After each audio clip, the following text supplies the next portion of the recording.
구독자 여러분, 안녕하세요. 오랜만에 찾아뵌 것 같습니다.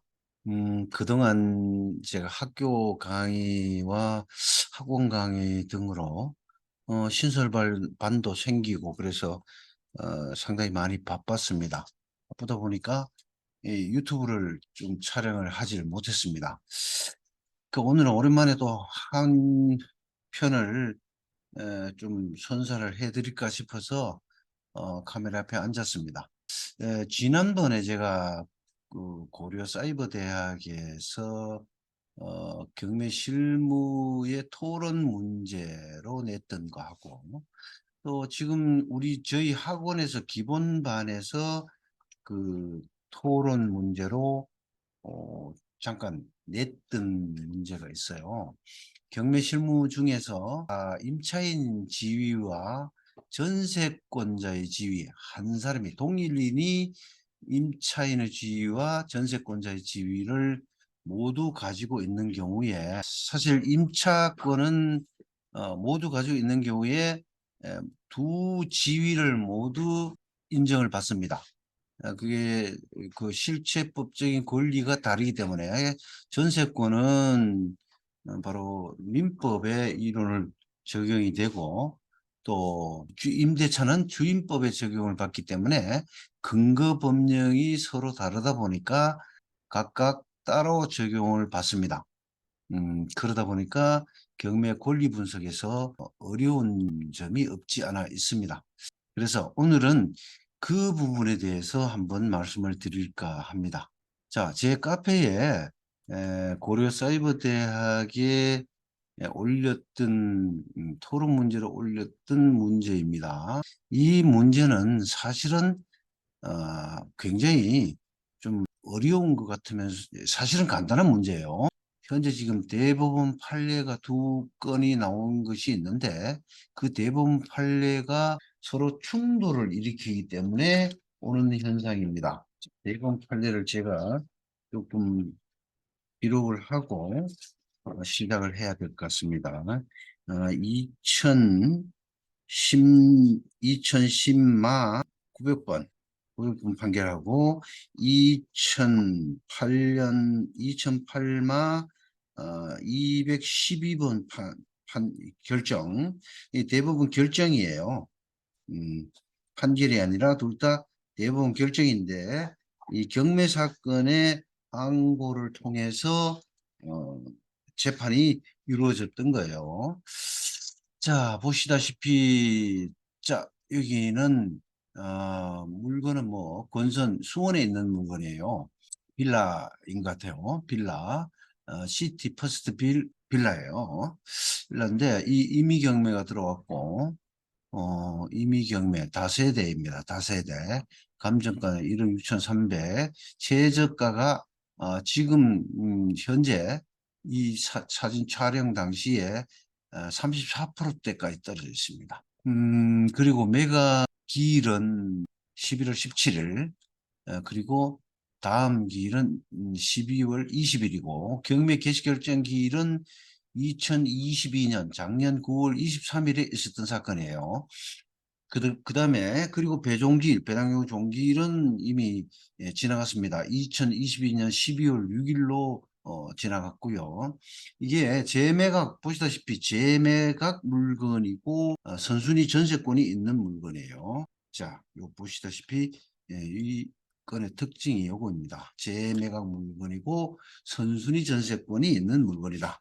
그럼 보시도록 하겠습니다. 이것을 구체적으로 들어가서 그 소재지와 부동산 현황은 생략하겠습니다. 이 물건은 바로 이 대지, 건물, 감정평가, 면적 이런 것들도 생략하겠습니다. 그러면 감정가, 최저가 과정을 보시면은 34%대, 최저가가 34%대 지금 경매 진행을 하고 있습니다. 이거 쭉 보면은 첫 번째 2023년 5월 17일 날 유찰이 한번 되고요.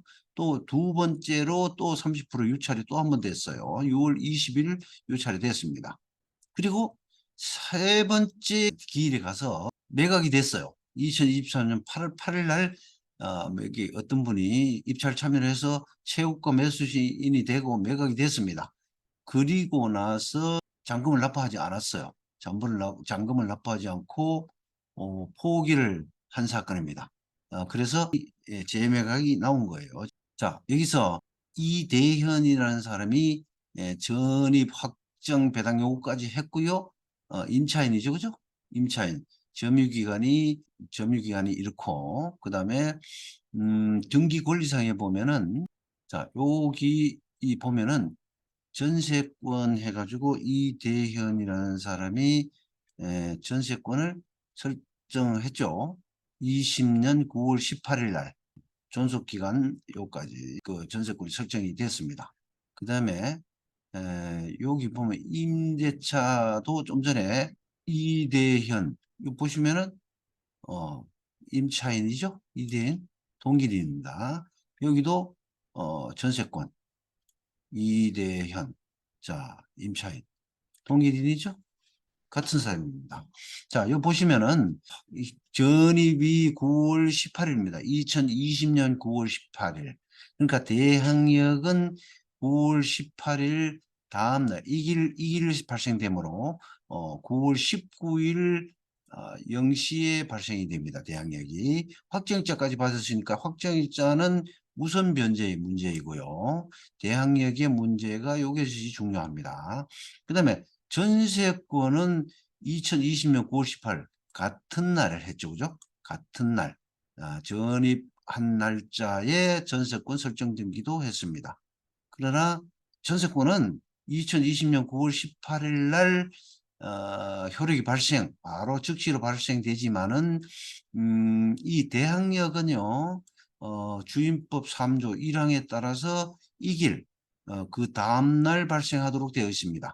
그래서 9월 18일이 아니라 9월 19일 오전 0시에 대항력이 발생하게 됩니다. 자, 이렇게 보시다시피 대항력이 발생되는 임차인, 주택 임대차가 전세권보다 시간상으로 늦습니다. 전세권은 9월 18일 날 오전 9시면 최소한 발생한다고 볼 때 오전 9시 이 9월 18일 날 발생되고 임차권의 대항력은 9월 19일 오전 0시에 발생됩니다. 그러면 어떻게 됩니까? 자, 여기서 말소기준 권리는 무엇입니까? 말소기준 권리는 전세권이에요. 전세권. 전세권은 일정한 조건 하에서 말소기준 권리가 될 수가 있습니다. 원래 전세권은 용익물건인데요. 전세권은 다수설이 학설이 용익물건이지만 담보물건으로서의 성격도 가지고 있는 것으로 해석하기 때문에 전세권이 건물 전체의 형성, 일부가 아니고 일부는 안 돼요. 일부인 전세, 건물의 일부분, 방 하나라든가 뭐 두 개라든가 일부의 전세권 설정된 경우에는 그것은 소송을 통해서 승소 판결을 받아서 강제경매 신청을 해야 됩니다. 그러나 전세권이 건물 전체에 설정되어 있고 이 전세권자가 배당 요구를 했거나 다른 사람의 사건에 배당 요구를 했거나 또는 직접 경매를 신청했을 경우에는 전세권은 바로 담보물권의 일종으로서 말소기준권리가 됩니다. 자, 이 사건에서 말소기준권리를 보면은 말소기준권리는 가압류, 압류, 강제경매 개시결정 등기, 그 다음에 근저당권, 담보가등기, 전세권 요 5개의 권리 중에서 가장 빠른 권리가 등기부상의 가장 빠른 권리가 말소기준 권리 된다. 우리 민사집행법은요. 대항력을 갖춘 권리나 또는 자기보다 더 빠른 권리를 인수를 하거나 아니면 인수를 하지 않으면 모두 말소 기준 권리를 기준으로 해서 말소되는 주의를 취하고 있습니다. 다시 말해서 말소주의, 인수주의, 잉여주의 이 3대 기본 원칙에 입각하고 있다는 얘기죠. 우리나라 민사집행법이. 그래서 첫 번째 말소 기준 권리를 찾아야 됩니다. 말소 기준 권리 이후로 특별한 이유가 없으면은 모두 소멸주의, 말소주의를 취하고 있기 때문입니다. 이 건에서는 자 전세권이 가장 빠르죠. 가압류, 강제격리결정 등이 근저당 등기, 근저당권, 담보가등기, 전세권이라는 권리 중에서 전세권이 있죠, 여기? 전세권이 제일 앞서고 있는, 예, 압류도 말소기준 권리가 되지만은 그보다 더 빨리 있는 전세권이 앞에 있기 때문에 전세권이 말소기준 권리가 된다는 얘기죠. 그래서 전세권이 말소기준 권리가 되기 때문에 말소기준 권리 이후로는 모두 말소됩니다. 쭉 말소되고 전부 소멸됩니다. 소멸되고, 자, 그런데 이 전입이 문제입니다. 전입은 사실은 이대현의 전입은 이 말소기준권리의 전세권은 말소기준권리가 되지만은 이대현의 전입 일자는 대항력이 9월 19일 오전 0시 이길 0시에 발생되기 때문에 이 전세권보다 늦어요. 전세권보다 늦기 때문에 이론적으로는 이대현이 동일인이기 때문에 전세권으로 모든 배당을 받아가기 때문에 문제가 없을 뿐만 아니라 이 사람은 전입일자가 대항력이 전세권 말소기준권리보다 더 늦기 때문에 이것 역시 소멸을 하는 것이 원칙입니다. 자, 그런데 자, 여기서 지금 한간에 논란이 많습니다. 우리 학원에서도 논란이 많고 또 우리 고려사이버대학에서 제가 강의를 하고 있는 고려사이버대학에서도 이 점에 대해서 논란이 많았습니다. 논란이 많은 걸 볼 수가 있는데 무엇이냐 하면은 2010만 900번 결정 이 대법원 결정은요. 아까 좀 전에 왔던 경우에 이거를 대항력을 인정하고 있습니다. 대항력 긍정서를 할게요. 긍정을 하고 있고 또 2008마 212 결정은 대항력을 부정하고 있어요. 이 서로 대법원 결정인데 대법원 하나의 부에서 한 결정이라는 재판인데 서로 배치되는 결정을 하고 있습니다. 아까 지금 이 건과 같이 이 건 2022 타경 69,201호 다세대 수원 17개에서 한 이 경매 사건과 동일한 내용입니다. 동일한 내용인데 하나의 대법원 결정 하나는 긍정서를 취하고 있고 또 하나는 대항력을 부정하는 부정서를 취하고 있다는 말씀입니다. 그래서 이 두 판 결정 중에 어느 것이 맞느냐 문제로 기착되는데 이 결정이 대법원의 동일한 권한을 가진 대법원 결정이 서로 긍정설과 부정설로 배치되는 경우에는 어느 것이 맞다, 틀렸다라고 할 수가 없습니다.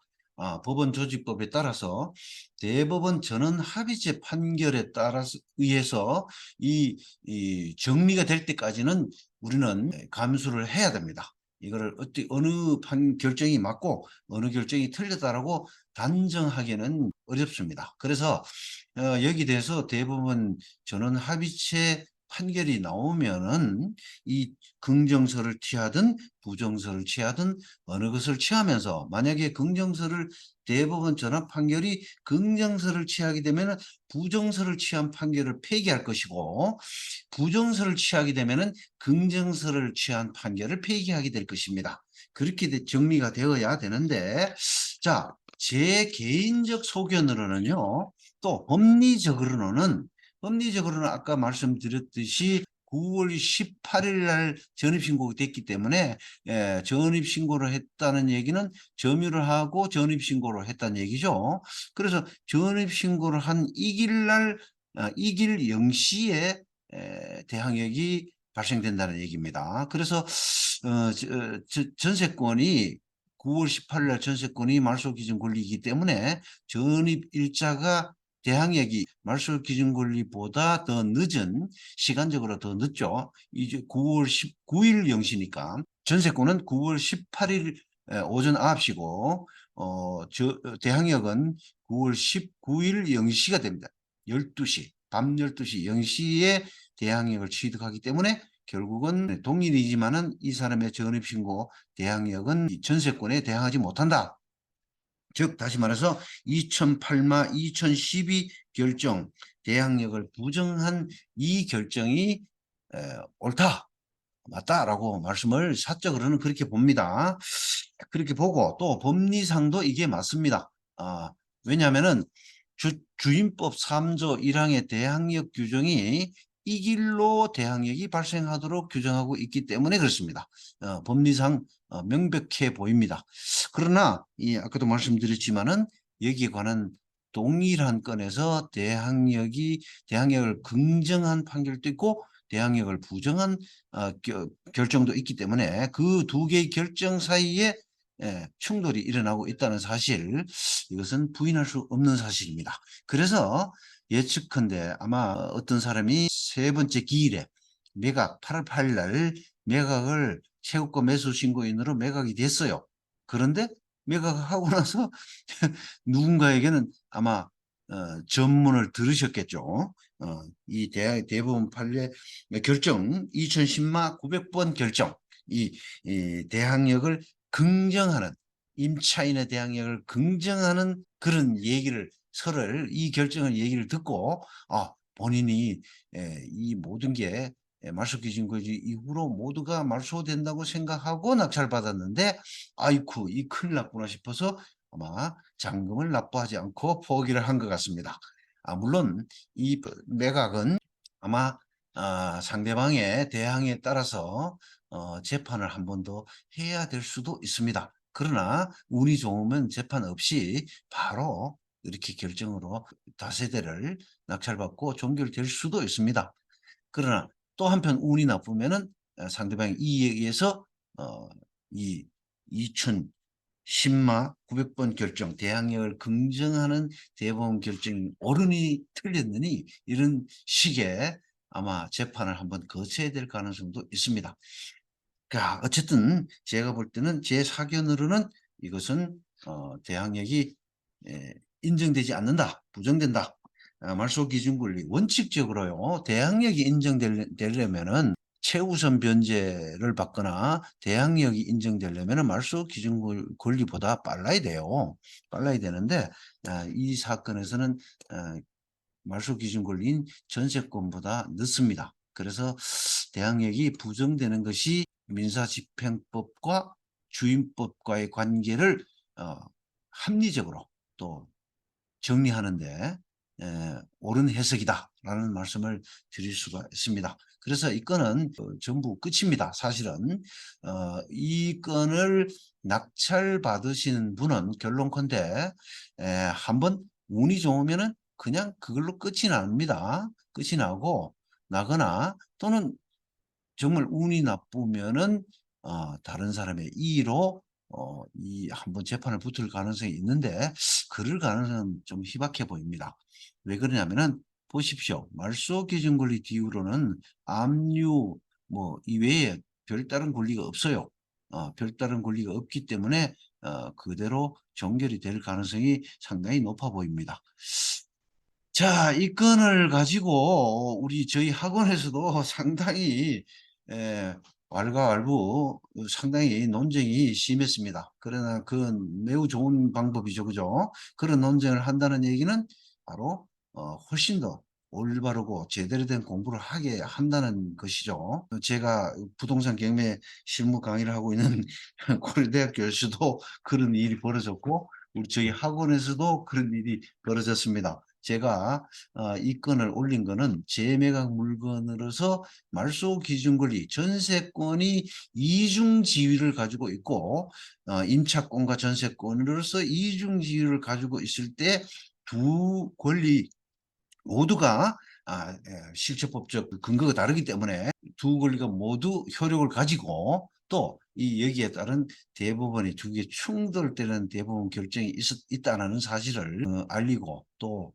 전세권은 말소기준 권리가 될 수도 있다라는 선순위 전세권에 대한 법리를 공부를 하기 위해서 이 문제를 냈던 것입니다.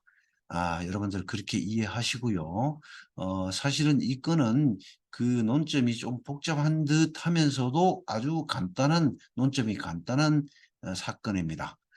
그렇게 이해하시고 이 건에 대해서는 내가 한번 소송을 해서라도 이거를 낙찰을 받겠다, 불사하겠다라고 생각하시는 분은 같으면은 자, 30% 이하 때 떨어졌을 때 낙찰을 받아서 한번 모험을 하는 것도 그렇게 나쁘지 않다고 생각합니다. 저 개인적으로는 부정설을 취하고 있습니다. 다시 말해서 이 전세권에 이대현의 전입 대항력이 대항하지 못한다라고 저는 사견으로는 그렇게 해석을 하고 있습니다.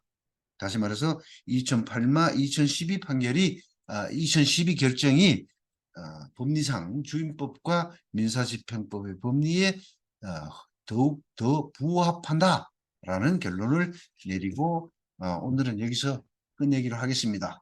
여러분들 앞으로 또 종종 이 옥션의 실제 경매 사건을 가지고 여러분들 최대한 자주 찾아뵙도록 하겠습니다.